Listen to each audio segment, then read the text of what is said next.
MGR TV YouTube நேயர்களுக்கு வணக்கம். அதிமுகவில் இரட்டை இலை சின்னத்தை நிரந்தரமாக கைப்பற்ற போவது யாருன்னு தொடர்ந்து ஒரு பேச்சு எழுந்துட்டு இருக்கு. அதிமுகவில் நடக்கிற ஓபிஎஸ் இபிஎஸ் இடையிலான மோதலில் யாருக்கு வெற்றி கிடைக்கும் என்ற விவாதம் தற்போது உச்சத்தில் இருக்கு. மகாராஷ்டிரா மாநிலத்தில் மிகப்பெரிய கட்சியான சிவசேனாலையும் தற்போது சின்னம் தொடர்பாக ஒரு பிரச்சனை எழுந்திருக்கு. அந்த விவகாரத்தில் தேர்தல் ஆணையம் எடுத்த முடிவு அதிமுக விவகாரத்திலும் எதிரொலிக்கும்னு எதிர்பார்க்கப்படுது. அதிமுகவில் இரட்டை இலை தொடர்பாக உச்சநீதிமன்றத்தில் நடந்த விசாரணையில் ஈரோடு கிழக்கு இடைத்தேர்தலில் பொது வேட்பாளரை நிறுத்தணும், அதை பொதுக்குழு உறுப்பினர்கள் தான் அங்கீகரிக்க வேணும்னு உச்சநீதிமன்றம் உத்தரவிட்டுச்சு. இது கேட்க ஓபிஎஸ்க்கு சாதகமாக இருந்தாலும் இபிஎஸ்க்கு தான் மறைமுகமாக இந்த தீர்ப்பு சாதகமாக அமைஞ்சுது.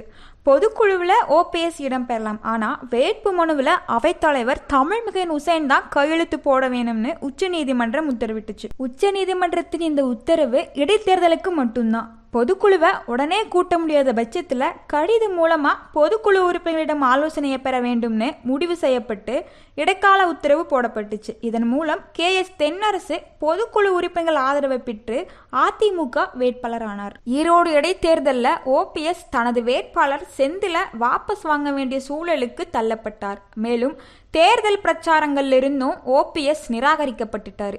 இப்போ சிவசேனா கட்சி விவகாரத்துக்கு வருவோம். சிவசேனாவில் உத்தவ் தாக்கரே அணி, ஏக்நாத் ஷிண்டே அணின்னு 2 அணிகள் இருக்கு. இதுல ஷிண்டே அணி பாஜகவுடன் கூட்டணி வச்சு ஆட்சி அமைச்சவங்க.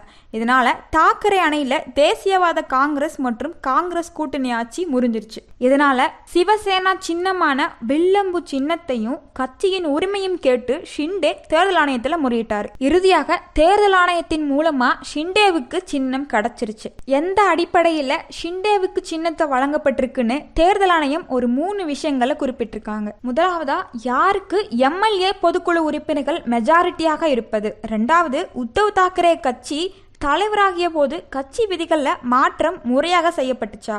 3வது, யார் கொள்கை ரீதியாக சரியாக இருக்கிறாங்கன்னு விசாரிக்கப்பட்டுச்சு. இதுல ஷிண்டேவுக்கு தான் மெஜாரிட்டி அதிகமாக இருந்துச்சு. அதோட உத்தவ் தாக்கரே கட்சி விதிகளில் மாற்றம் செஞ்சது தவறுன்னு கண்டுபிடிக்கப்பட்டுச்சு. இதே முடிவு தான் அதிமுகவிலையும் எதிரொலிக்க போகுதுன்னு அரசியல் விமர்சகர்கள் சொல்றாங்க. தற்போது ஈரோட்டில் இடைத்தேர்தல் நடைபெற்று கொண்டிருப்பதால தேர்தலுக்கு பிறகு மீண்டும் அதிமுக பிரச்சனை விஸ்வரூபமா எடுக்க போகுது.